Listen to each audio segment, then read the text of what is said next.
You're welcome. I'm just checking my email. We're in the process. Oh, that just went right up my butt. That was not Nice. Speaking of kinks, my kink is a computer up my boot. that was my finger. I poked your butt. Do not put finger. Do not put people. No, Like, should I go? Do not put people. no fingers in booty holes. Thank you. I mean, unless you're whatever. Who cares? Unless Do you what like wanna that. do. As long as you don't hurt people, do what you want to do. Okay. Including putting fingers up butts. Okay. What are we doing? Am I going? Yes. Yes. Was that you breathing or was that Anna? Are we ready? Brandon, no, why are you so... It's disgusting. Okay, we're ready. Yeah. I'm already ready already. Oh. Sorry, my bad. Sorry. I'm already ready already. Already. I didn't know we were that ready. 5, 6, 7, 8. Welcome to Homocide, the podcast. I'm Brandon. I'm Kevin. I just touched your glasses. I'm sorry. You did. So now I'm going to have a smudge mark. Do you have a for the whole fingerprint on episode. it now? Probably. I can't see. Oh, I They're just a saw little greasy anyways. You have really large nostril openings. Thank you so much. Oh my God. You just bent This up is and starting off to at a great point. Like, You bent upwards, and I'm like, wow. thank you. Yeah.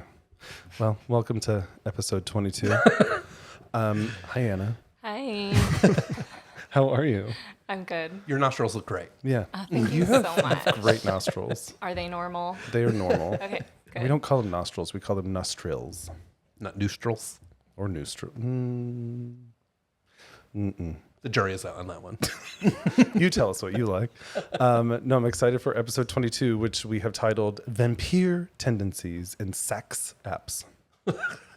And sex apps? Sex. You know how Kevin has to Sax. word everything in a Saxophone? very fun way. Because you know why? Because It's for YouTube, sex. this is a trigger word for their algorithm, so Oh. I'm saying sex instead of sex. Okay. But it is really sex. But it's also sex. Okay, well, that's disgusting.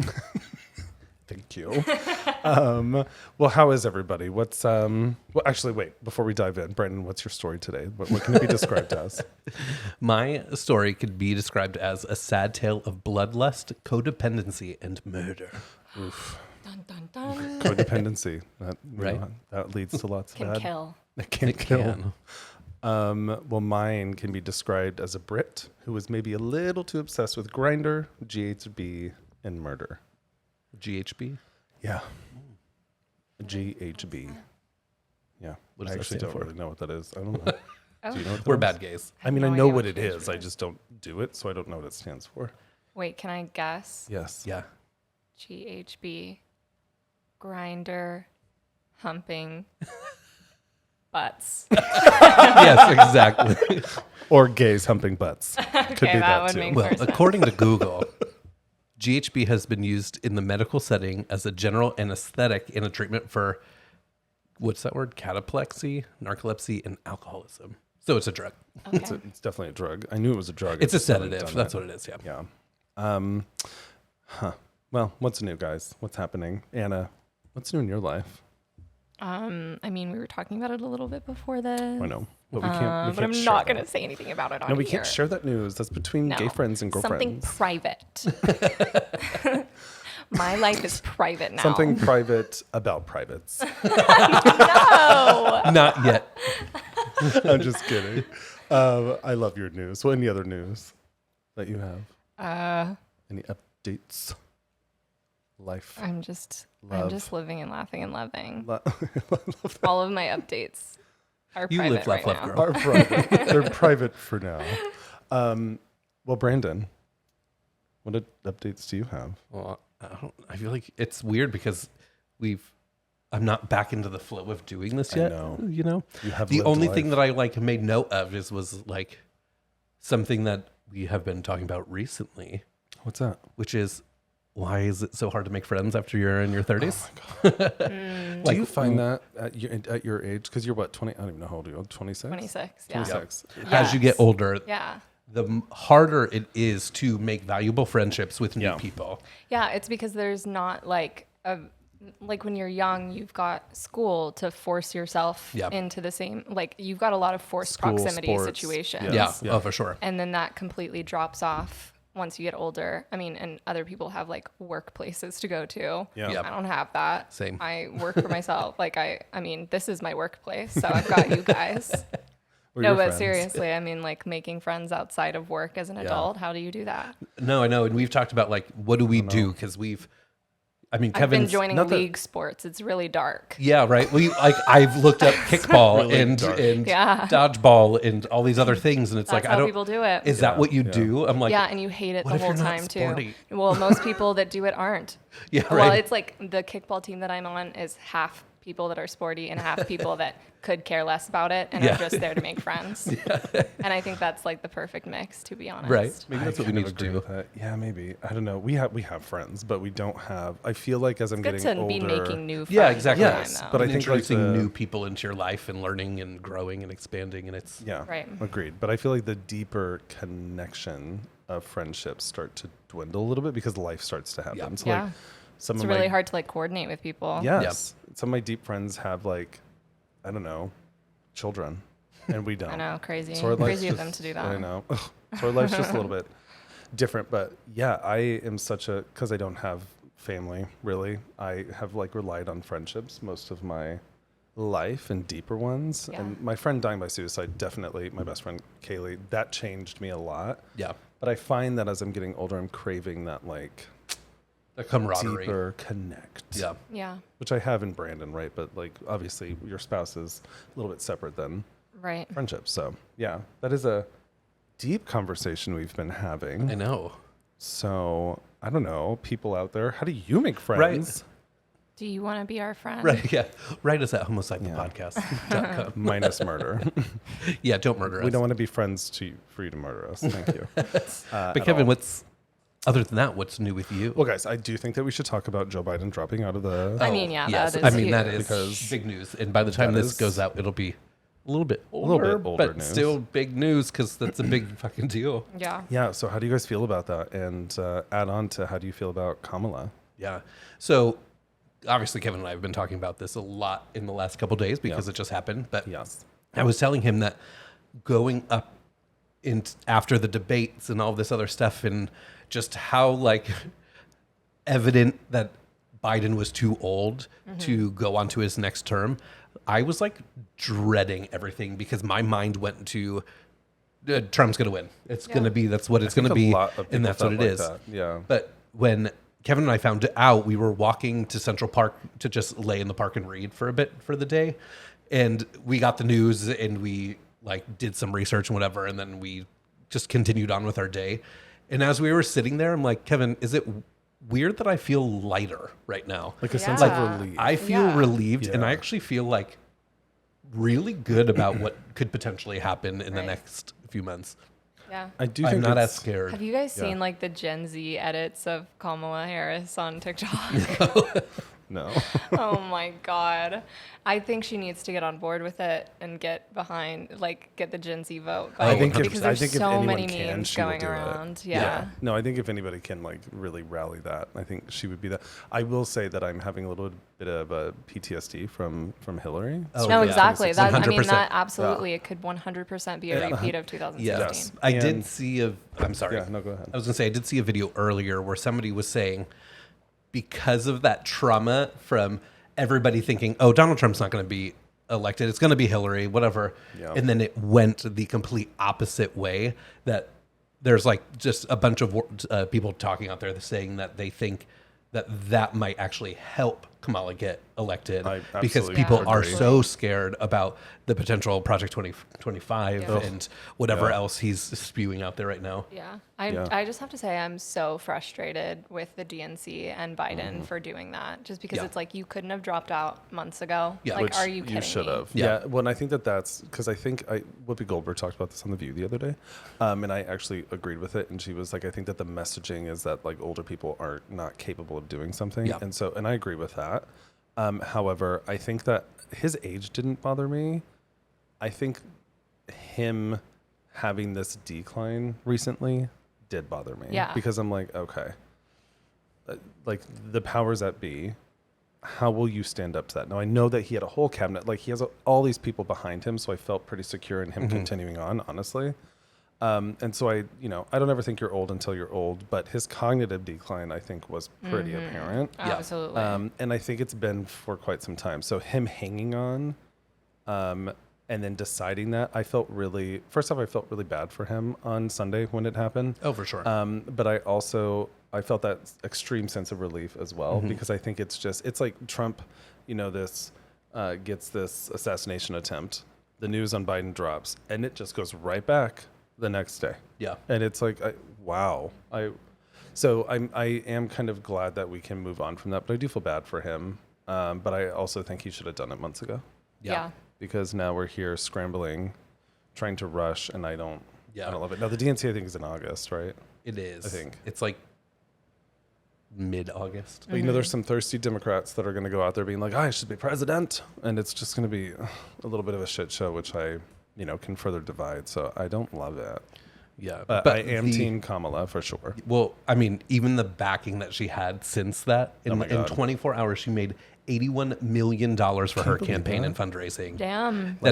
That's insane. I would love to have just 500,000 of that for myself. Actually, can you just give it to me? Can you just I don't know. Yeah, do something with that. But it'll be for ads and, oh, for sure. Obviously getting and trying to win this election, which is important as well. So on that note, please go register to vote. Yes. Like I said on the last episode, go to vote.org, check your registration status. Check where your voter location is, because that's really important. You don't want to go to the wrong place, because we knew people who did that last time. They did do that last year. We know who you are. And it's unfortunate. It's unfortunate, but just be prepared. Yeah. Go let your voice heard. It's such a huge civic duty that you absolutely have the right to deserve. And honestly, you can't talk about politics if you don't go vote. Exactly. So, and really, go vote. all that's happening right now is to me, the exciting part about politics, because literally anything can change at any moment. Yes. And it's kind of exciting, which I never thought I'd ever say about politics. Well, what's funny is that when I was 26, now obviously I voted for Bush, my first election, and then I voted for Democrat after, because I was a registered Republican first. Wait. But I grew up in a Republican. Thank you. But obviously I kind of jumped on board. I was never politically motivated or interested until 2016.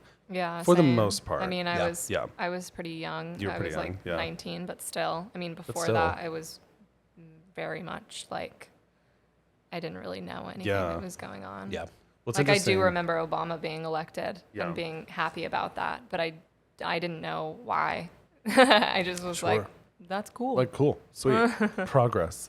I do think that him being elected is what really shifted and angered all the white supremacists, and that's why we're where we're at. Yeah. Oh, 100%. But I think that politics, I think as you get older, become even more relevant for you, because now I enjoy watching. Ooh, you know what stuff? actually disgusts me to my core is when I'm on a dating app and somebody says that they're apolitical. I'm like, you're gross. I don't even know what that means. It means that they're an idiot. Yeah. Oh God. Because if you say you're apolitical, I'm like, you are just such a privileged piece of shit that you think that politics don't affect you or anyone around you. That's what that means? I mean, apolitical, it just means that they're not they don't have an opinion about it. Yeah, and they don't associate with anything. Yeah. And it's nobody's apolitical. It means nothing because nobody's apolitical. Yeah.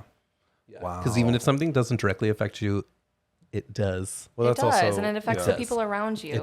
How can you be that apathetic? When all these people in middle America, I'm kind of that was a Dateline episode playing on my computer. I thought I saw something moving in your background. I'm like, what is that? No, I'm just all about true crime. I don't even remember what I was saying, so it doesn't matter at this point.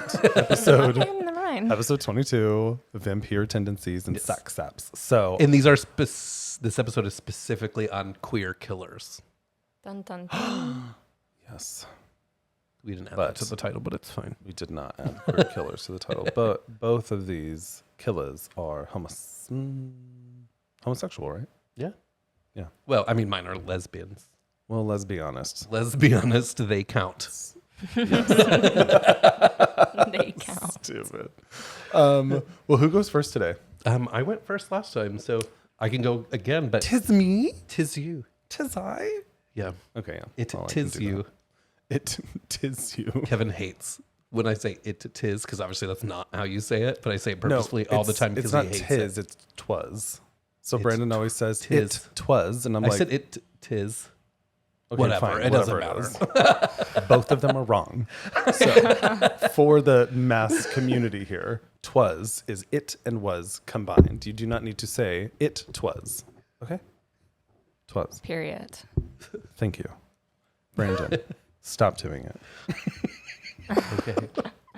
Well, why don't you just get into your story already? We're diving in.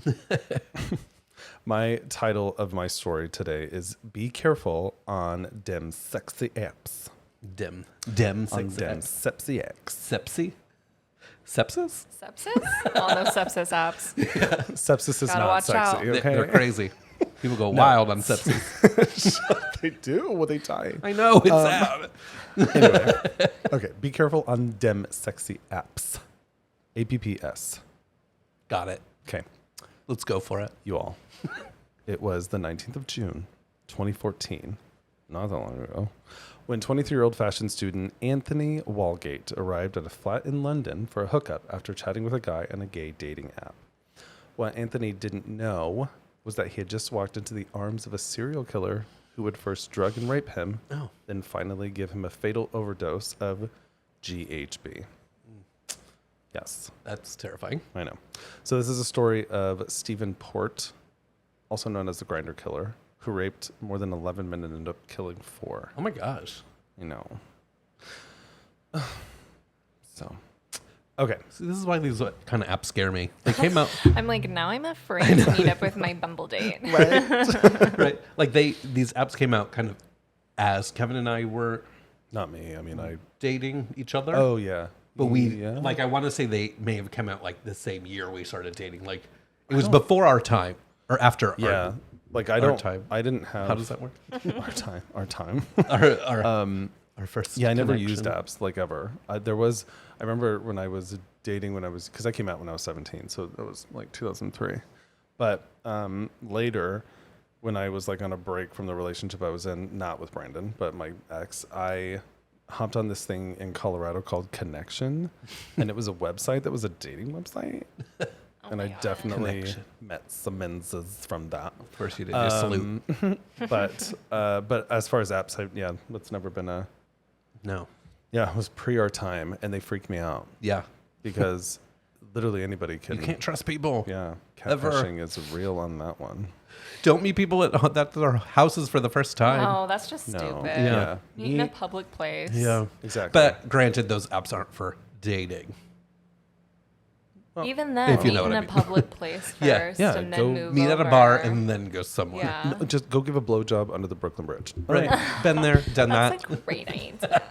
Don't share your tea on this podcast, Brandon. I mean, That's what the podcast is for. that is what Exactly. it's for. Yes, but go do blowjobs and I don't butt licks, whatever you do butt licks. in public places that are okay. Don't do. I don't know. I don't know. Are you telling people to have sex in I'm public? Telling people not to do that because Kevin's like, go to a public place, go to the grocery store, get a little Okay, handy in the aisle. But serious conversan here.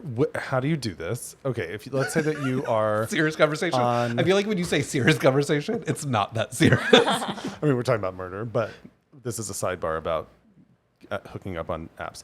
Okay, if you are on an app and you want to hook up with somebody, what advice would, like, in your guys' opinion, what would you do if you were like, well, I just want to get off for a second and this guy looks hot on this app. Where can we meet to do something that's not at his house or my house? I mean, What's why couldn't protocol? you just meet What's somewhere protocol? close to one of your houses? Make sure that this person is the person that they say they are. Like for a first. coffee? Yeah. Like a cute coffee date real quick? Yeah. Whatever. Yeah, Coffee, a drink, whatever. And Yeah. then like move over to somebody's house. Yeah. I feel like usually when I've like talked to my friends that have been on these apps, they don't do that. They do just go straight to It someone's is, that's house, what- and it's so dangerous. It is so dangerous. And because these gay men are so thirsty, they don't want coffee, they just want dick. Gotta be careful out Right? there, guys. They want a cocktail, Yes. but just the cock part of it. Yeah, that I mean, it freaks me out. But I do know that there are thousands, probably millions of successful stories. Oh, 100%. Of some I'm little sure. sloshy, yeah, hookups. I don't know. But this one was not great. So, anyway. Okay, a couple of the things to cite. I went to Wikipedia, but I also did like the Standard, Daily Mail, BBC, BCU, The Guardian, blah, blah, blah, blah, to get some of this information. So I do want to dive into this Stephen guy real quick. So he is originally from Dagenham, which is a town in East London, England. He was described as a loner. Shocker. He was often bullied at school during his childhood. Shocker. He was further described as quiet and having a peculiar childlike personality, where he exhibited odd behavior as a grown man, like playing with kids' toys. Oh. It's like the people who have that kink of dressing up as a baby in diapers and stuff. Oh my God. Which, I mean, to each their own. If that's you, do it. But it's... No, but there's like, I mean, they were on like talk shows in the 90s. Do you remember this? Like Sally Jesse Raphael or some shit like Sally. It was probably not that. It was probably more like Ricky Lake, where they came out in like their diapers and like they talked about their kink and this and that. Yeah, it's weird. know. It's weird. What TV But I were mean, you kinks I watching? think are supposed They're to like, be weird. are they like Daytime pooping talk and shows? peeing in No, they their like diaper? wear, yes, like they wear And they act diapers. as if they're toddlers. It's and like have binkies and bottles and yeah. What's that? There's a TV show, Alana, what was her show? Blazer? Yeah.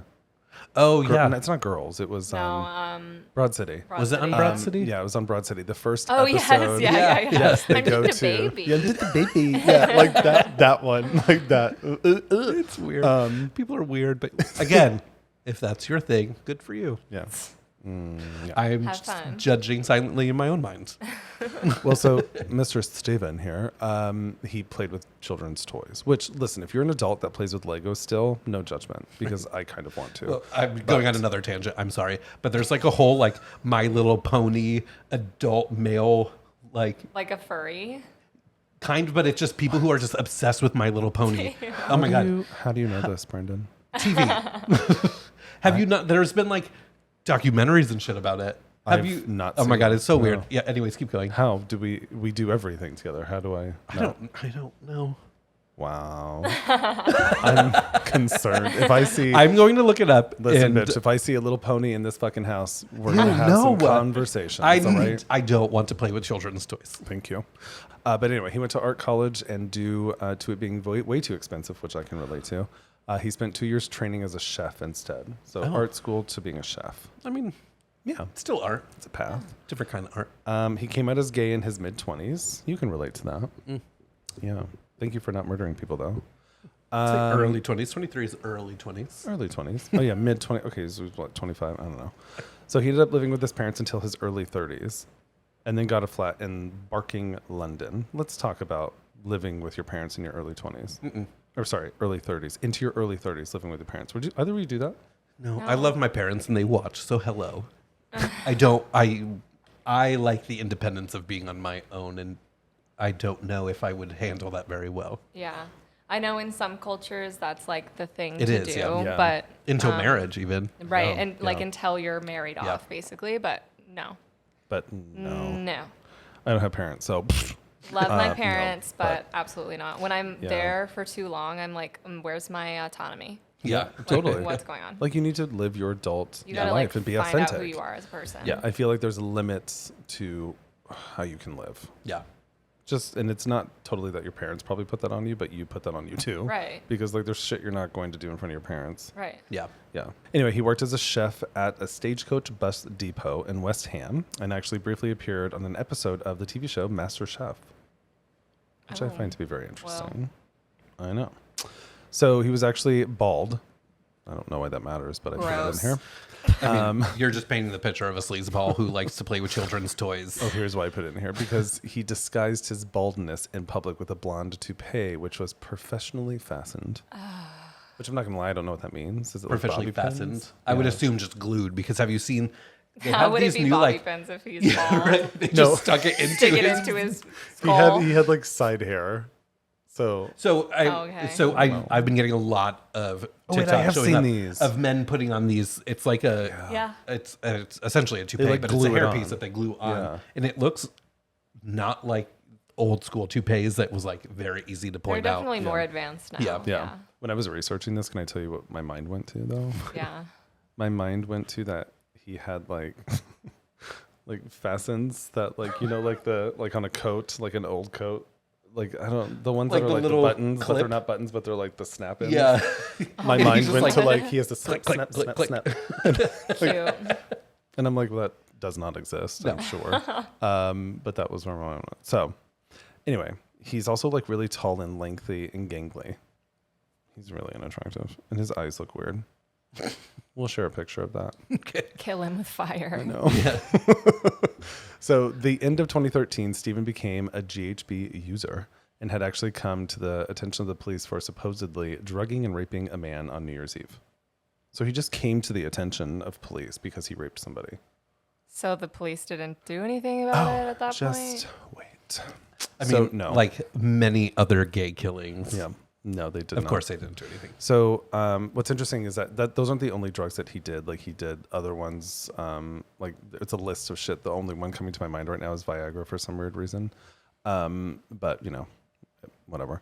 So he apparently had a revolving door of boys coming and going at his flat, and his neighbor, whose name was Ryan Edwards, said that he had a ferocious appetite for meeting very young men.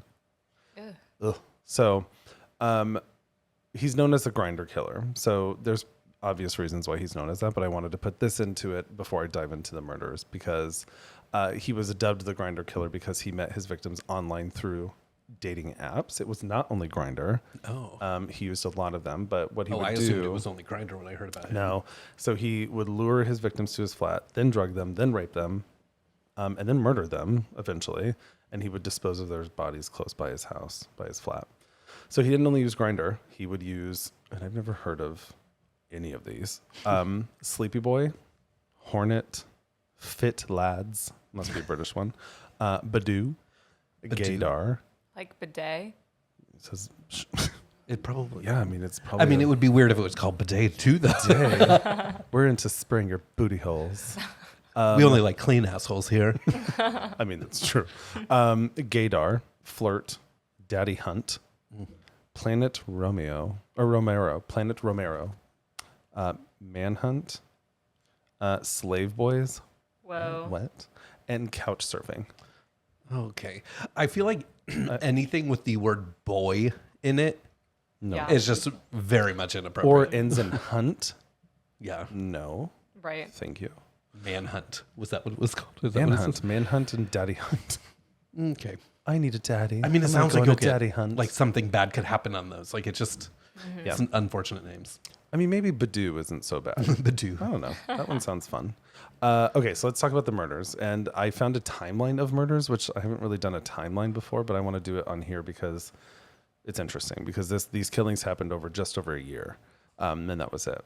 Although rapes, I think, were longer than that, but they were like juxtaposed with murder. So, June 4th, 2014, police find Stephen Port at Barking Station in East London with a young man he had drugged who had collapsed. Stephen admits they had taken illegal drugs, but he was not arrested. No clue what happened to that kid. So that's that. June 15th, 2014, Stephen contacts Anthony Walgate through the Sleepy Boys mail escort website and offers to pay £800 for him to stay overnight with him. Anthony accepts. And on June 19th, 2014, Anthony, who was 23, he was a fashion student in London, is given a drug overdose and raped by Stephen, who dumps his body, is killed as well, dumps his body outside his flat and calls 999, claiming he has found an unconscious man. Stephen put a small bottle of GHB in his pocket. For some reason, Anthony's phone was missing. Because, Anthony's mother had concerns over his death, but police refused to treat his death as suspicious. Wow. Of course. So Because obviously, why would they? Stephen called, and there's an interview and all that kind of stuff, which I'll get to. So June 26, 2014, Stephen actually was suspected of lying to the police about his death and charged with perverting the course of justice. So he was released on bail and he wasn't accused of murdering Anthony. Okay, cool. Okay. So August 23rd, 2014, Stephen gets a new flatmate to move in, and his name is Gabriel Kavari. On August 28th, Gabriel Kavari, who was 22, he was originally from Slovakia, was given an overdose and raped by Stephen, who then dumped his body against a graveyard wall at St. Margaret's Church, propped him up in Barking. Creepy. I know. That's very creepy. Just 500 meters from Stephen's flat. He also put a bottle of GHB in his pocket. And his phone was missing, and Stephen would later tell his friends that his new flatmate Gabriel just like left one day and he didn't know where he went. Okay. Right. So September 18th. Like nobody's seeing that people are dying around this guy and nobody finds that suspicious. And here's what's okay. So, and remember both, so that first victim, Anthony, and now Gabriel, both have their phone missing. GHB is just in their pocket. They die of some mysterious overdose. Like there's a pattern with all of these. So, September 18th or 20th, I found both dates of 2014. Daniel Whitworth is such a British name. He was 21, given an overdose and raped by Stephen, who dumped his body against the same graveyard wall that Gabriel was left at. Daniel also had a bottle of GHB on him and was missing his phone. So I did read that Daniel was also wearing Gabriel was the one before, his top and had a bed sheet with him that had Stephen's DNA on it, but I'm not sure if that's accurate, but I put it in here anyway.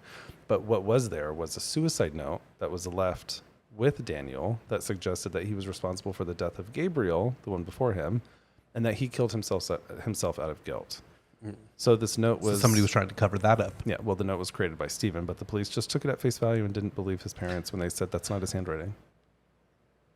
So, like, I don't get this kind of thing. It's because, and it's hard to not think it's because they're gay. You know why. That the police did not do I mean, anything. If they don't agree, if they feel like they want gay people to be dead, which there's people out there who do, that of course are going to be like, oh, whatever, it's fine.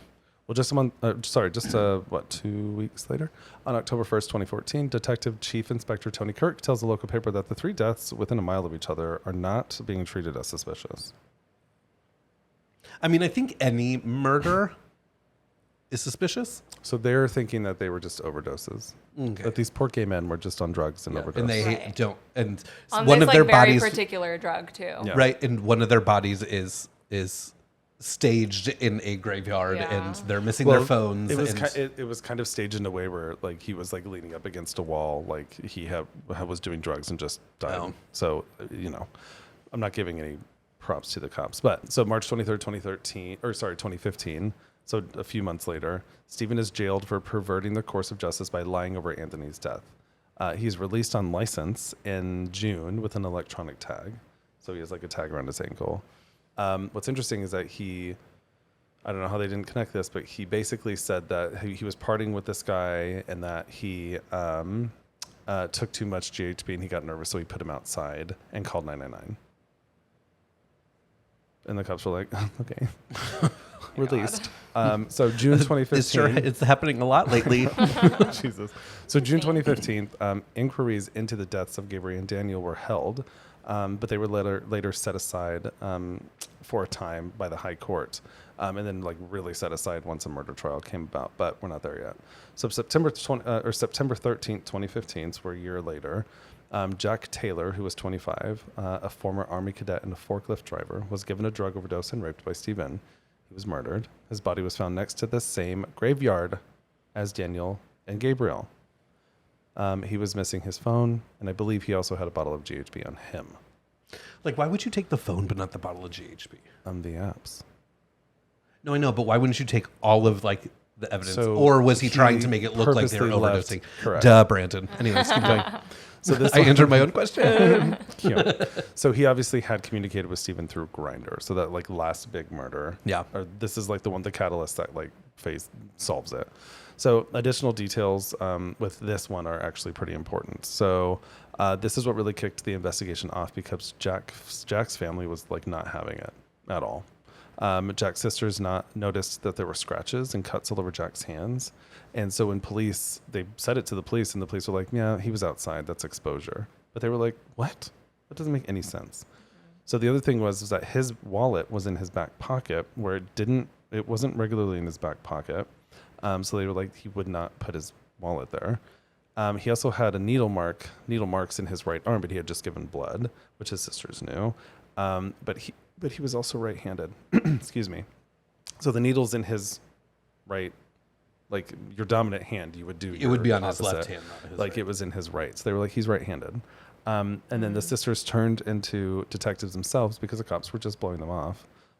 They turned into detectives themselves, started searching the internet, found the reports on Gabriel and Daniel's bodies. which were really very similar to Jack's case. And they were all found without their phones too. So they were like, wait. So they called the police and told them about that, but the police were like, yeah, they're not connected, sorry. So then they asked to see the spot where their brother's body was found. When they saw it, they were like, no, because it was dirty, right, Yeah. where this was. And they were like, Jack, their brother, was obsessed with hygiene. He would have never gone and just sat there, like ever. And he didn't do drugs. So after that, they eventually got CCTV of Jack's whereabouts that day. So they actually got him at the train station on CCTV with someone that was there, a tall, lengthy dude. Was he bald with a fake wig on? I think he had his piece on. His snappable his wig. snappable wig. So the police still brushed it off. Oh my God. And so Fuck them. a few days later, because Okay, he like at walks this off point, the screen or There's whatever. plenty I know. of evidence to show Yeah. that they need to question this man more. Yeah. So they were still, So anyway, after that, the sisters eventually did some more digging and then found that very first murder, Anthony, noticed that it was all similar except for the location. But again, the location was very close. So after that is when the police actually started to connect the dots too. So when the sisters kind of connected it, so did the police finally. So on October 15th of 2015, Stephen is identified officially on CCTV walking with Jack near Barking Station shortly before he's found dead. So he was arrested. So that's kind of that timeline of like, there's not a ton of information, unfortunately, but that's kind of like the string of events that led up to the investigation. So the investigation, all three bodies were found, as in the last three, were found in the vicinity of Stephen's flat in a period of just over a year. So, but all four obviously were because he had the fourth one outside. The Metropolitan Police failed to link the deaths, like at all, until the end. The first three deaths were initially thought to not have, the victims were thought to not have died in suspicious circumstances, despite the Pink News website and the Force's LGBT Independent Advisory Group actually believing that they were connected. The police just ignored them and said that they weren't. So the BBC actually suggests that a catalog of police failings in the Met's response to the deaths. So they're like, this was pretty bad. Yeah. So crucial witnesses were not questioned, including Stephen's neighbor, that first guy that I mentioned, who had witnessed some stuff. Bodies were all found close to Stephen's flat, but police still didn't connect it.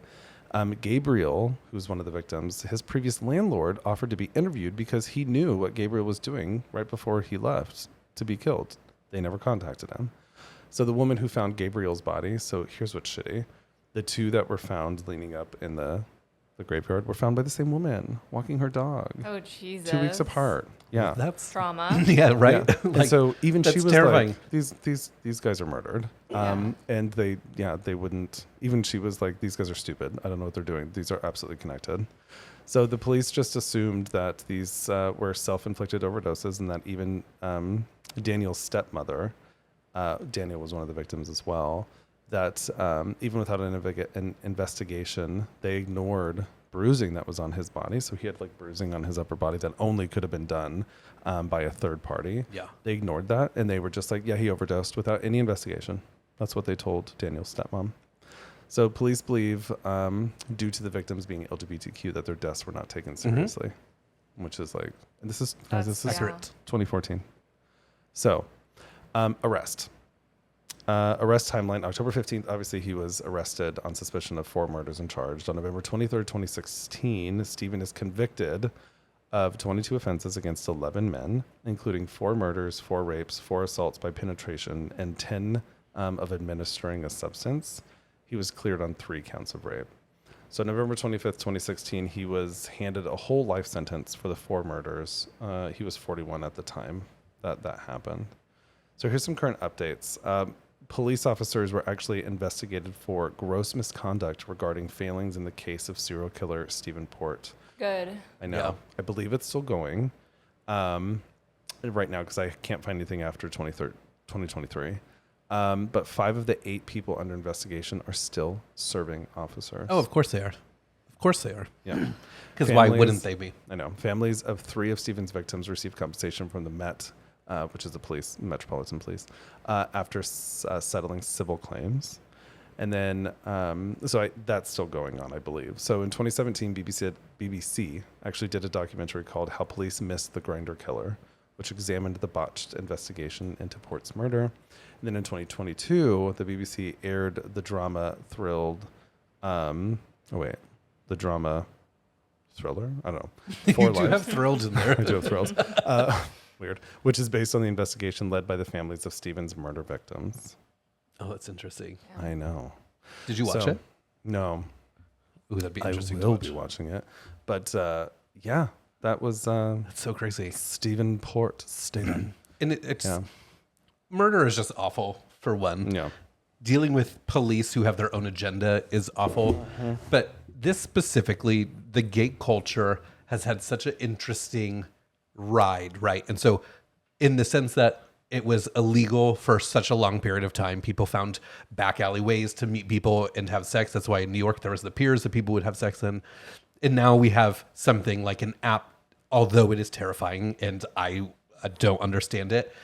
People use this as a place to meet people and to It's like the new back find room. it's like there's comfort in using these things for some people, right? And so you are using this platform to take advantage of others and harm them when all they are wanting to do is like They would just want to get their dick sucked. right. It's innocent That's all. into these, and this man was obviously gay.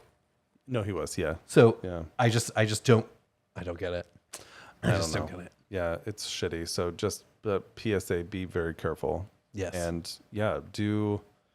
I have no advice. Yeah. Actually. I don't know what you should do other than just be safe and meet in a public place for a cocktail. Just like if you see that a man has a toupee, like don't touch him. Look at his And his and picture. if you do have a toupee, I'm sorry. I know. I'm sorry for said you. that. There are surgeries you can do. Get Right? surgery. Oh my God. Go to Get Turkey. surgery. Actually, It's no. cheaper. I'm actually a proponent of like if you're going bald, go bald. Yeah, I agree. Just commit to the bit. Yeah, just do your thing. Do your thing. I'm going bald, so it's fine. Just let it happen. Yeah, well, it is. So, If I wanted to or not. I know. So, be careful on them sexy apps, y'all. That's good my message. story. That was it. Yeah, it was. I was going in it, and I was That's so like, crazy. So sad. I hate it. And I know fucked up. these poor kids. Their whole life in front of them, and then they just. Well, and to even have the police brush it off as nothing is so disrespectful for them. And Oh, it's the ultimate and, disrespect and, of and your life. it's just so shitty. It's just it's shitty because it doesn't matter if you are a police officer. It's your duty to take care of and figure out what happens to everybody, no matter who they are, what they do, their political affiliation, who they sleep with, the color of their skin. It's your job to be that safety net and to be able to figure out what happened and not push your own agenda with it. And that's what they did. Is they pushed their own agenda. is It's obvious that there was consistencies between all of these people. Oh my God, yeah. I don't know how they would have missed that, but it is your duty to not be a duty. All right. And on that note, Brandelinus, what's your story? Are you ready? I am so ready. I'm really excited for this one because this is a interesting one. An interesting one. My story today is on the murder of Stacey Mitchell. Stacey. Yeah. So, born on June 17th, 1990. 1990. I feel like I said that weird. In Dorset, England. I'm only going to say it once. From England? She was born in England. I'm going to switch it up in just 1 second. Oh. All right. Give me a moment. Born Sorry. in... And I took away from your moment, since we're not in Dayton, Ohio anymore, which was very apparent. I know. Last I'm not episode. going to say it that many times, I hope, of where she is now. But anyways, born June 17th, 1990 in Dorset, England, Stacey Mitchell was known by her family as a bubbly girl who was the life and soul of their home. At the age of 10, her family decided to pack up and move across the world to a town called Atwell, which is just south of Perth, Australia. So They're in Australia. they're in Australia. I don't know how to do an accent. Sorry. You just do. The way I do it is I just say, "That's not a knife." That's the only way I That's can not do a it. knife. Yep, that's literally it. You can't do another way. Speaking of knives. Wait, can you do an Australian accent? No, I'm Nar.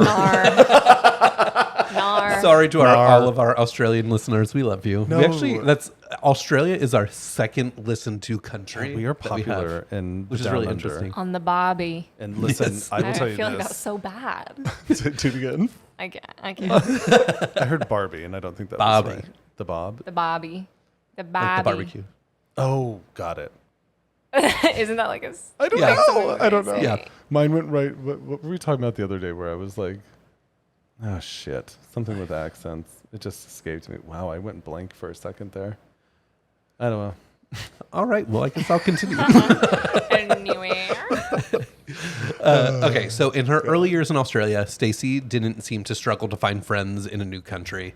Coming to her teen years, she would start to describe herself as a party girl, even writing on her MySpace, who, if you are young, MySpace is like the old Facebook. Yes. Did you have a Facebook MySpace? before Facebook was real. Do you remember Tom, your friend Tom? Yeah, everyone was friends with Tom. Yeah. On MySpace. So even Wait, you didn't have MySpace? No, No, yeah. that no, was so before my time. Tom was like the I think he was who created developer. MySpace. Yeah, I think he created it. and so on your profile when you started, you were automatically friends with Tom. yeah. Yeah. And it was like a side picture of him being like, it was a weird, It it was was. a weird thing. But you used to be able to put music on your You profile. would pick 8 people for your top 8 selections because on your profile you'd have You're, your like, top ranking 8 people? Yeah, Yeah. and so Your it top was. 8. I remember having Yeah. people and like having friends where I'm like, why am I not in their top 8 anymore? Like, Oh, what did I I go do? for I know, right? That's really a recipe I for was drama. It is. Yes, I was the person that the people wanted to be on my top 8. I didn't give a fuck who I was on. I'm just kidding. Whatever. We get it. You were Kidding. popular. Sure. Kidding. No, but you know what song I had on my profile? The Lifehouse song, "You and Me." That's so random. I know, and it was always on there because I loved it so random. so much. Yeah, MySpace. That was a fun one. Anyways, so so she would start to describe herself as a party girl, even writing on her MySpace. I love me alcohol. I'm a party girl. I'm very loud. I'm a very loud person. I talk 24/7. I'm a very down to earth person if you get to know me. So, to her mother's surprise, her personality Sounds like it. I talk 24/7. No, thank you. No. Actually, be quiet. right? Can we not do that? Thank you. Oh, bless her heart. I Yeah. know. All right. So, to her family surprise, her personality started to shift a little bit. In December 2026, when she was only 16 years old, Stacey got into a fight with her parents and ran away from home. In one article, it looked like she left her home around the 7th of December, and her parents finally called her in as missing on December 13th, which feels like a really long time to wait. But Yeah. I'm also not, the sources that I found didn't like specify specifically on those, so I do want to Also, just you make never that know note. the relationship between her and her parents. Exactly. Or like how many times in the past had she maybe gone missing. Exactly, yeah. So during the same time, a mutual friend of Stacey's introduced her to a young lesbian couple, 19-year-old Jessica Stasinowsky and 18-year-old Valerie Parashumti. I think that's how you pronounce them. I did put pronunciation in there, but I probably read that wrong. Valerie Parashumti Parashumti. and Jessica Stasinowsky. Yes. So from what I saw, they didn't really know each other for that long before Stacey left home. However, as soon as Stacey left, she heard that Jessica and Valerie had an extra room for rent in the house that they shared with their landlord's son, 27-year-old David Ross Haynes, in Lathlain. I'm sorry, y'all from Australia. I'm going to butcher all of these. Lathlain. Which is also a suburb of Perth, but right to the east of the city. So she was 16? Yeah. And he was 27. He was 27, and then the other girls were 19 and 18.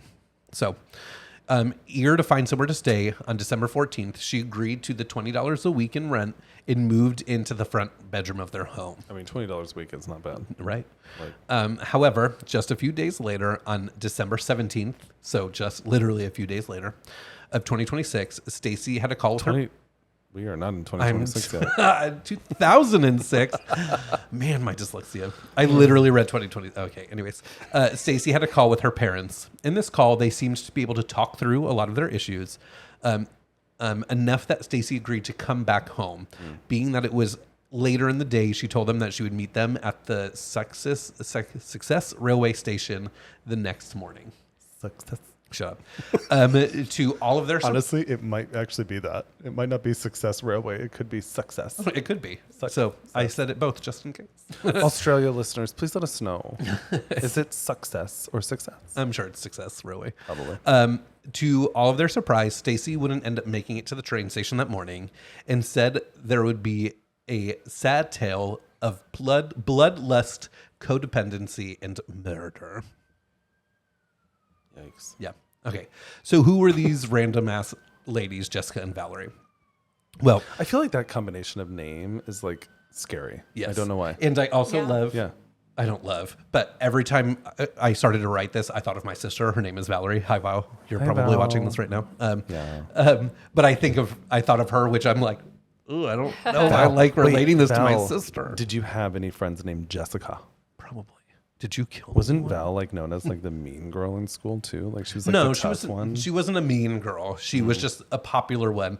But I do remember when, and I'm sure she'll love that I'm saying this, when I was a freshman in high school, she was a senior.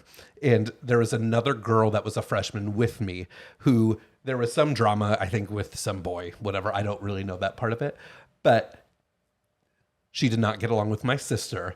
And my sister's friend kind of went after her for my sister. Now, Val, let us know in the comments how wrong I am on that. But that's what I remember. And I do also remember one time I told her that this one kid was kind of like bullying me, and she got her friends to go after him. Didn't they beat him up too? No, they didn't beat him up. I think they just said I shit think I to have him. these versions of Val in my head that are very different from. She's what- like taking off her hoop earrings. Like, yes, yeah, bitch. I feel like she was walking around the halls like, what, like just such a bitch, and I love her. Oh, God, I would have been like, I adore you. yeah, it was fun having her be a senior when I was Brandon's a freshman. sister is tough. Like her and I. Listen, I love her. Her and I did not get along initially. Because I think she hated me a lot. Also, Brandon's entire family thought I was a drug dealer What? Why? when we were dating. I don't know. It's because we were doing a lot. And Because you were like doing a lot of spending a lot, drugs? but we were spending a lot of money, and they Credit were card like, debt, credit card they were debt. like, Yeah. "Where's this money coming from? He must be a drug dealer." And it's like, no, we're just in debt. My credit card. That's where it came Are in from. a Oh lot. my we, God. not, we were in a lot of debt. I did It's a little bit more manageable now. My sister-in-law Brittany told me, and I don't remember when she told me. How long It was a ago while. that? It was a Yeah, she was like, quite you know some that time we ago. thought you were a drug dealer, right? I'm like, what? Like, and at the time I was like, Brandon, don't smoke marijuana. I know you That drug's hated me. illegal. Right? You wouldn't even smoke it. And now you're like, No. Can I hit the vape? I know. Well, there was a time, speaking of Val, we did, she was one that gave me marijuana for the first time. Well, no. She's just the one that showed you how to smoke marijuana correctly for the first time. And there is a video of that. Because you could always tell if somebody's not inhaling correctly. The smoke is a different color. And we were there smoking, and Kevin's like, I don't feel anything. And we're like, well, try. And then we I think we both saw it, and we're like, I was like, you're not inhaling. And he's like, what? And then he What do you did. mean? A second later, he's like, I did it. Yeah. Oh, it was awful. And I couldn't burp, and it freaked me out. There's I a video. got- Maybe we'll post it. Maybe we'll find it and post it on our. I don't know about that. Instagrams. That's a good idea. But actually, it's a pretty funny video. But because remember, my experience with marijuana was when I was 9 smoking oregano with my foster brothers. True. So that wasn't marijuana. True. But yeah. Well, anyways, there you go, Val. Hi, Val. Okay, anyways, who were these random ladies, Jessica, and not my sister Valerie, but this other girl That's where named we were. Valerie. That was quite a tangent. It Sorry. was quite a tangent. So, well, from what I read, they both had somewhat of a precarious past, and both ended up on the streets as a young kid. Jessica was allegedly a lonely child who ran away from home, and for some time lived on the streets, used drugs, and occasionally made money through being a sex worker. However, a close friend of Jessica's did note that before she met Valerie, Jessica was known as a beautiful person. Valerie, and of course it's Valerie. That's the It's me, is Jessica. the issue. Oh my God. Love that movie. Do you know that movie? No. Is that Hot Chicks? No, No. that's he's the man or she's the man. No, that's Amanda Bynes. no, it's the one with With Anna Faris. yes, but it's what's that weird guy? Oh God. This Rob is such Schneider. a bad. No, this is a Are you bad. talking about Overboard? No, No, Overboard. Like with Goldie we have Hawn? computers in front of us. Well, she did a remake, didn't she? Anna Faris. She did. Okay, Actually, it that's wasn't really cute. Hot Chicks. It was The Hot Chick. Oh, With the Rob Hot Schneider, Chick yeah. with Rob Schneider. Yeah. Oh. Anyways, Who's a big Trump supporter, by the way. Ew. Which I'm like, Adam Sandler, go get your friends. Right. Anyway. So another tangent. So Valerie, on the other hand, was the oldest of 4 and was originally from Kosovo. In 2004, her parents got divorced, and at some point that year, she was in a pretty bad car accident, which took a toll on her, and is noted as the point where people started to notice Valerie shift into acting out. However, it is noted that from the ages of 3 to 16, Valerie was very physically abused by her father, even stating that once he held a sharp gardening tool to her throat. Ugh. So at some point, she developed some strong sadistic sexual tendencies and was aroused by physical torture. And at the age of 10, it is said that she joined a vampire subculture, and she admitted to having a fondness for drinking human blood. What are y'all doing there in Australia? Right. First her own, then others. All right. Okay. All right. Yeah. Army Hammer. So as the two met and their relationship grew, Jessica's demeanor started to change. She also became more involved with this vampire subculture, and their bloodlusts started to grow. Guys, I love a good vampire. VamPIER. But I don't want to drink any blood. No. Unless you were a vampire, then you'd have to. So Vampires don't exist. it would be kind of interesting if they did. It would be. Right? Listen. Anyways. Yes. Their relationship continued to grow really strong, but like in the bad codependent, I will kill for you kind of way. It was like they were obsessed with each other, and they were determined to prove how committed they were to each other any chance they got. So coming up to the murder, and don't forget, Stacey was only in the home from the 14th to the 17th of December. So all of this happened really fast. Do you know how they met? How they met her? Through a mutual friend.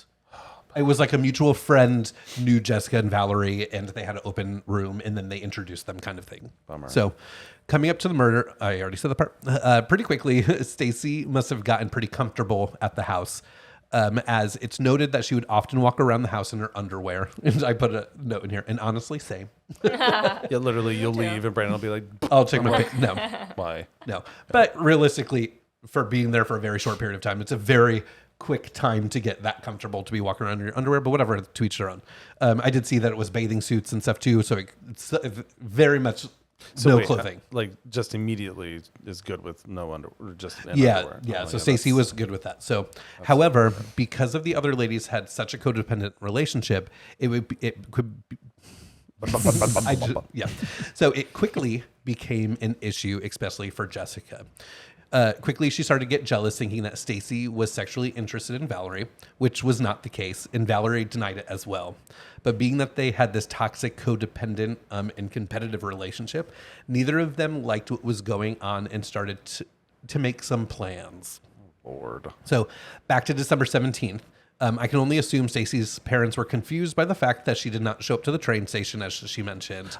Can I jump back real quick? Because I feel like that's a really... Like that progression feels like it should be over months, but it was over a few days. Yeah, Like, so this is really why the weird. rest, like the story is insane. So because it happens so quickly, so it just feels like it was maybe intentional and not like they were looking for something. Correct. Yeah. So, and I mean, they're in this vampire subculture. Who knows what other kind of things they're into if they're so open to drinking blood. Every time you say vampire subculture, I just laugh a little bit. It just doesn't sound real. Right? It doesn't. They have that here in New York. I do know that. Yeah. Were we watching some documentary about something with this? Oh, probably. Not this, but like the vampire subculture, underground culture. I don't remember, but probably. I don't know. I just, this is why I stay home. Is this like cosplay, or they are actually No, like they're drinking blood? People that, yeah. Yeah. They're like little sex parties with blood. Why? No, it's not vampire LARPing. It's, What is your trauma? I know. So, so back to December 17th. I can only imagine that Stacey's parents were confused by the fact that she didn't show up to the train station. I didn't see much of what her parents were thinking at the time. But I imagine since the police didn't get involved until December 21st, I can only imagine that they assumed that she had changed her mind. Yeah. So on December 21st of 2006, the police headed out to Stacey's last known residence, the house where she lived with Valerie, Jessica, and David, because let's not forget David. Fucking David. Yeah, we'll get there. So starting with casing the outside of the home, it was fairly quickly when the police noticed something that they were probably hoping never to find. It was then that the police officers opened up a garbage can right outside of the home to see a lifeless, bloody body. One of what they could only assume was Stacey Mitchell. However, at this time, the police didn't have any idea how long the body was in the garbage, and the decomposition process had already set in. Assuming that the last people to talk to her were her parents, just 4 days earlier, they had high hopes. For what? I don't know. There's a dead body. Hold on, let me finish the sentence. I don't get this sentence either. Wait, high hopes that it was her. Yeah, I probably. Okay. Since they talked to her just before, they had high hopes. And when they, See, sometimes I just need to read the full sentence. And when they received the matching dental records, they finally had their answer. Yeah. So they had hopes that it was her. Yeah. I mean, I'm sure they didn't hope that she was dead, but you know. Well, but if she's missing and yeah. So what happened? Well, as I said earlier, the lady started to make some plans, all of which ended with murder. All because they thought that Stacey was hitting on one of them, and one article said pushing their buttons. That she was pushing their buttons. The 16-year-old? I mean, Yes. she did talk a lot. Yeah. So Just, I'm That's like kidding. what Oh my God. 16-year-olds are supposed Exactly. to do. Is push your Exactly. buttons. Like Exactly. exactly who she was exactly what, like, 100%. I'm sure I was like that. 100%. Definitely wasn't like that at 16, but most kids probably are, especially in the early 2000s. Yeah. So over the course of a very short period of time, they came up with a number of ways to potentially kill Stacey, which was pretty well known in the house. Well, besides Stacey, because at one point the ladies ended up confiding in David because, again, the landlord's son lived with them. oh my God. Which David, being the great gentleman that he was, must not have cared because he did nothing. One article I read even said he was reluctant but indecisive. What? Yeah. So the ladies tried to implement some of their plans. So one of them was they spill oil on the bathroom floor, hoping to get her to slip and fall, which seems really dumb. But again, they're children because they're 18 and 19. Right. They don't know anything. And that obviously didn't work because nothing happened. File this under dumb murders. Yeah. Then they crushed up glass with a mortar and pestle and slipped the shavings into Stacey's drink, all of which David was a witness to. Noted in an article by the Medium, he allegedly said to them that it would be a long and painful way to die, that she would scream a lot and the neighbors may hear. All of which Jessica figured was no problem. She was even quoted in saying, "Don't worry, I will just bury her head in the ground to shut her up." I don't even just putting like crushed up glass in someone's drink. Like they're gonna know that the glass is in there after the first sip, if it even gets swallowed. Yeah. And if it does get swallowed, it's one sip. Yeah. So It's just And depending on how well you crush it up, right. like you have to crush it up enough so that nobody sees if it. you crush it so and much then so it's, that they it's going can't to do nothing. then- Right. And realistically, it didn't work because Stacey didn't die from that. Now, on the late evening of December 17th, the four of them sat around the kitchen table drinking whiskey, and what Stacey must have thought was just having a good time. So such a good time that when Jessica pulled out a little blue pill saying it was ecstasy, Stacey eagerly took it. However, it was not ecstasy, and it was a form of the date rape drug. It's called Stilnox, which is a sleeping pill for insomniacs or people with high anxiety. God, I need one. Now, in my research, sleep. right? Now, in my that's research, crazy. I saw two different things that happened next. One was that on the early hours of December 18th, David saw what was about to happen and got up and walked away. But I also saw another account that Jessica told David to lock himself in his bedroom and turn the music up loud. So not long after David was asked to leave, or when he walked out on his own, it was said that he had quickly heard someone yell, "Now, now, now," as he stayed in his room. Ew. So I'll just put a trigger warning in here because the rest is a little bit rough. So I what just love that David's happened? the adult in the room, and he's like, "Yeah, I'll go to my room." Yeah, no, he's a fucking dirtbag. So, so what happened? Well, apparently, Valerie somehow had easy access to a concrete slab. How? No fucking idea. Because it's not something I feel like everyone has easily accessible in their kitchen. So I don't know where she got it. But Valerie grabbed the slab and swung at Stacey, hitting Stacey right in the head. Falling to the ground, Valerie continued to hit Stacey with the slab. Then apparently, at some point, I have my note in here, this bitch David yelled out for Jessica, who walked into his room as he was having a panic attack.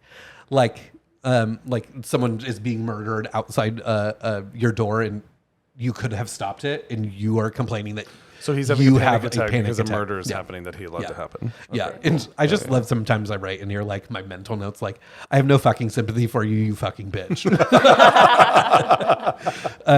It's even said that at one point, Stacey yelled out, "Help me," as David did nothing. She had even crawled to his door, in which he then forcibly closed on her. Oh my God. Now, this pathetic piece of a human got so distraught that at one point he asked to leave. He asked to be blindfolded and escorted out of the house, all of which Jessica did and let him know as he was leaving that she'll call him when it's done. After David left, Stacey was still alive, so thinking on her feet, Jessica reached out for the dog chain that she had wrapped around her waist. She then wrapped it around Stacey's throat and strangled her. As she slowly lost consciousness, both Valerie and Jessica took a moment and grabbed their cell phone and recorded the scene as they kissed over Stacey's body. In this video, it's alleged that you see blood splattered everywhere, Stacey's lifeless body in the background as the two gloat on what just happened, even mocking Stacey's British accent. After 45 agonizing minutes, Stacey was dead. Around 1:40 a.m., David called Jessica to see if it was over. Jessica let him know that Stacey was dead, but they still needed a few hours to clean up. So shortly after, they cleaned up the home and put Stacey's body headfirst in what every article I've read labeled a wheelie bin, but it's a garbage can for us Americans. A wheelie bin. Yeah, a wheelie bin. Which is that just sounds fun to say. Then around 3:20 a.m., the ladies let David know that he could come back. However, the house wasn't fully clean, so they blindfolded him again and brought him to his room until they were finished because, again, he's a little bitch. The days coming up to the police finding the body, the three contemplated how they could get rid of the body, heading to their closed Bunnings, which looked like Australians' version of Lowe's or Home Depot. I almost confused myself with that one. Yeah, I saw Bunnings and I was like, what is Bunnings? I don't get it. Anyways, they headed to their closest Bunnings, which is like a Lowe's or Home Depot, to purchase a chainsaw, shovel, and cement. However, the police got to the house before they were able to do anything with the body. Quickly, all three were arrested. In early interviews, Jessica ended up admitting to the murder and gave in detail what her and Valerie did, seeming to be remorseful. However, I feel like it was more that she was remorseful for getting caught. On December 27th, the two ladies appeared in court through a video link from the Banned Women's Prison. To everyone's surprise, the ladies were snickering, chatting, laughing, and smirking at each other throughout the whole session, which is why I think they were more remorseful that they got caught. Yeah. Not thrilled with them, the judge made them stay in prison until their next hearing the following month and stated, "This is not a humorous matter. You both have been charged with willful murder. I don't know what you're laughing about." At this time, the ladies didn't seem to stick with the remorse for killing Stacey. It's noted that Jessica told security support officer that she had killed Mitchell because, in quote, "she was really annoying and causing shit. She caused shit and she wouldn't leave. It was all her fault. Valerie was hitting her. She wouldn't die, so I strangled her. She wouldn't die. We must have hit her about 180 times." She also confessed to a fellow prisoner that, in quote, "The bitch wouldn't die. It was so hot that we had to have a pash. We pashed all over Stacey's face." I'll get to what pash is in a sec. "Val was hitting her with the rock and I was choking her and we pashed all over her bloodied face." So, and for those Australians in the room and online, pash means a passionate kiss or heavy passionate kissing or petting. Yeah. It was even noted that Jessica said that her only regret is that they didn't spend more time on more gruesome stunts, that she wished they were able to make the Pash go further because she was so sexually aroused. By November 2007, both Jessica and Valerie pleaded guilty to the case. Then in March 2008, we got to sentencing, where both received a sentence with a minimum of 24 years. During the sentencing, the judge said, "You both have had more than a year in custody to reflect on the evilness of your crime, yet you still lack remorse and obviously place no value on the sanctity of human life. There is also the added problem that you each enjoy being sexually aroused by violence." During the trial, David ended up with him being charged with being an accessory to murder, and he pled guilty to coming up with ways to dispose of the body.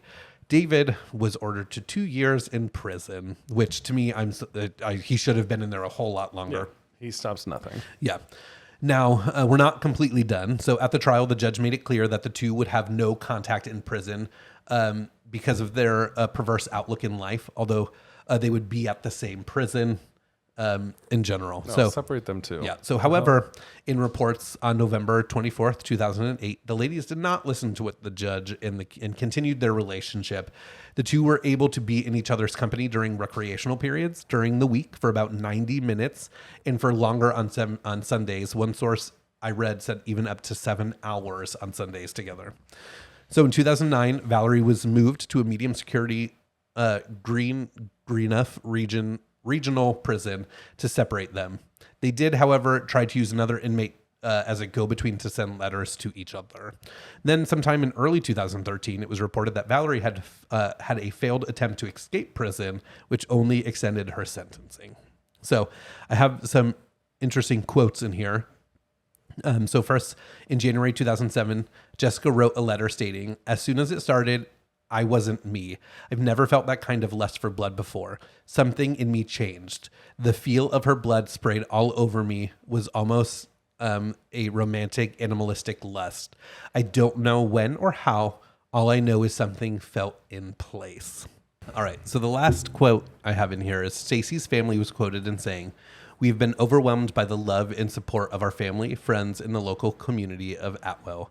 We are obviously devastated by the tragedy. Why can't I say that fucking word? Tragedy. It's back. Tragedy. It came back. I know. That has occurred. And words can't describe how we are feeling at this time. Stacey was a loving, caring 16-year-old girl who will be deeply missed by her loved ones. Stacey loved her friends, music, and having a good time." Oh, that's really sad. Yeah. So that is the story of Stacey Mitchell. Poor Stacey. Stacey. Yeah. But like, fuck this dude. Fuck these So girls. this David guy's out of jail then. Yeah. I mean, he must be because this was. All right, Australians, he's just ruining your 2000s. community. Okay. Yeah. So I think all of it is fucking horrendous. Yeah. I think this David man, whoever the fuck you are, if you're listening, because you could be, you're a piece of shit. You had all of the opportunities to help, to do something, to tell them to stop, to call the police, to do literally anything. But instead, you decided to be a little bitch.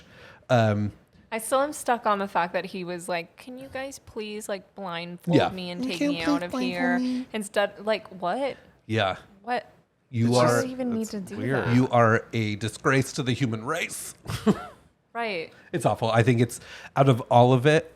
It's one of the But things also, she's that like crawling to his door, and he's just like, yeah, it's one of the pieces that I think bothered me the most. Obviously, the whole thing bothered me, Yeah. but literally, this person could have done something who was not a part of anything, and he could have stopped it, and Yeah. he didn't. So Yeah. to me, he's just as bad as the people who did the crime. yeah. Yeah. 2 years was not enough. If I don't even know if he had to spend that whole time in prison or what happened afterwards, but it's whatever. The 2 years is not enough. So Like, I don't even know yeah, what to think or say or Yeah. do. you're welcome. That one was rough, Brandon. I don't know. Like, I don't know. Those details I know. are a little rough. Yeah. Yeah. And what a comparison, you know, this Steven guy, you know, like injected and OD'd. This was like, No, it's which is gruesome. also, they're bad because Yep. he murdered people, but This is like gruesome, just weird, animalistic, fucked up behavior. Yeah. I mean, This anytime that it's like a long, drawn out death too, it's Yeah. just like. Yeah. This is why mental health support is really important for not just us here in the U.S. That ain't it's mental health. everywhere. That's crazy. That's some. We need some mental. I mean mental health hospitals. in the sense that they had this bloodlust and they had this like desire for things that you normally don't have. Granted, it seems like there was some abuse for Valerie that could have potentially brought her into this path. However, people go through shit all of the fucking time, so I don't know. Yeah. Kevin's like, I didn't kill anybody, and I went through some shit. So. No. I mean, everybody goes through some shit. So, but yeah, to turn into, which everybody thinks different, everybody reacts different. Like, you can certainly be abused as a child and have that turn into some sort of a sexual, I don't know, I don't even know. But that's why it's really important that people get the care that they need when they've experienced those things, especially as children, and we just don't, as a human race, focus on that. I think more than we just don't. So, people are not trauma informed. People are not doing the work to like be like, oh my God, you were beaten this much. Let's make sure that this doesn't turn into something that you're going to do. Yeah. Which just because you are doesn't mean it turns into that. No, right? Because it's not like I had care, really. I hate it. Exactly. It was awful. You just gave up on that sentence. I know. I'm tired now. Yeah, that was crazy. Wow. Yeah. Well, episode 22. That is the VamPIER tendencies and the sex steps. Also, we say VamPIER, not vampire. VamPIER, which comes from my and apparently we say best friend Kaylee, who has passed on. But her and I used to be obsessed with vampire movies, and we would always say VamPIER. I don't know why. You should do a Twilight marathon. I usually love the Twilight movies. Me too. I really do. Am I just like super gay in the fact that I read the books and loved them as well? Like, does that add to my queerness? Yeah. Yeah. I didn't do that. I didn't read the books either. I did not read the books. I prefer to watch films. But I did really like it. I don't know that there's a lot of vampire. I like all. Yeah. Like I do. I just love that shit. Yeah. I don't know. I really liked the Twilight. It was funny too because I was already an adult when that shit came out. But a lot of my friends did not like it. Yeah. And I was like, I'm obsessed with this. I loved it. I bought it on iTunes. And iTunes movies was like just coming out. It's kind of the best to make fun of now. Yeah. Yes. Like, I agree. I think it came out when I was in like 6th grade. Oh, really?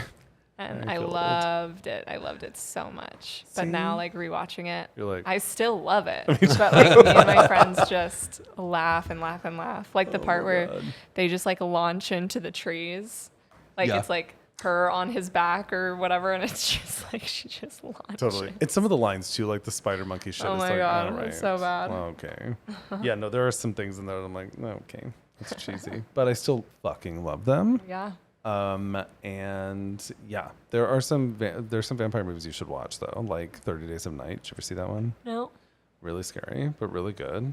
Have you seen Dracula Dead and Loving It? Oh my god, Dracula Dead and Loving It. I can't. It's like the funny vampire kind of mockumentary. Oh, the one that's on Hulu? Oh, it's on FX, I think. It's the British, or it's like not British, but something in the dark. Shadows, or something. What We Do in the Shadows. What We Do in the Shadows. Yeah, I've only seen clips of it. I have not actually seen it yet. It's really funny. Is it funny? Yeah. I love that. What We Do in the Shadows. There's some British. I think there's some big British actors in that one, right? No, maybe not. Probably not. But VamPIERs. No, there's a lot of classics that you should. Interview with the Vampire. Have you seen that? No. Because that is a piece of. We should do. Because in my research for just other episodes, I've seen a lot of vampire-esque murders. Maybe we do a vampire episode. Maybe that'd be like a Halloween episode. Yeah. Yes. Okay, I just pulled up ones that you. Oh my gosh, we just watched this movie the other day with that's called Vamps. Alicia Silverstone's in it. was interesting. There was a lot of really good actors in it. I actually kind of liked it. I hated it. Brandon I was hated like, it. I'm gonna go take a shower. Okay, but here's something that they do at Second City is they talk about things like that as a group. You get to like list off in your opinion what like movies with the best dialogue or like best movies in general, and then you can like look at it and then they're like, okay, go watch these in general. Oh, that's fun. There's that in general again. You know, I think about that every single time. I'm now because sorry. of you. Fucking asshole. But The Lost Boys. Have you seen The Lost Boys? No. God. All right. So The Lost Boys, you have to watch. Interview with the Vampire, 30 Days of Night, which we said. Let the Right One In is really good. There is, oh my God, Once Bitten with Jim Carrey. It's from the 80s. I have not seen any of these. Why? I don't remember Renfield being too bad either. Renfield was pretty good, actually.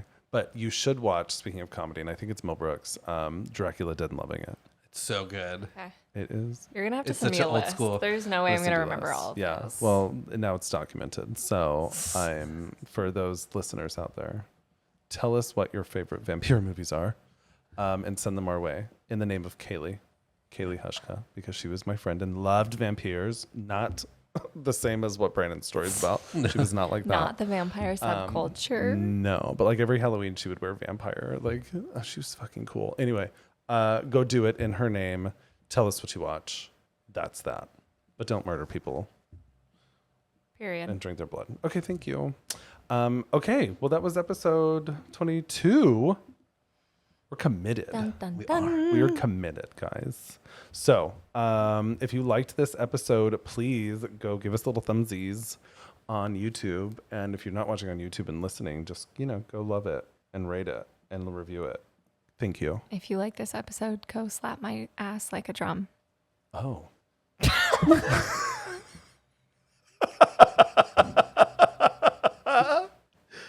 What? And by slap my ass like a drum, I mean leave a review. That was amazing. And I wish that we could spill all of Anna's tea right now, because that makes it even more powerful with what we talked about at the beginning of this pre-recording. One day you'll hear. So this is, you can add this slapping your ass like a drum to your list. And on that note, goodbye. Bye.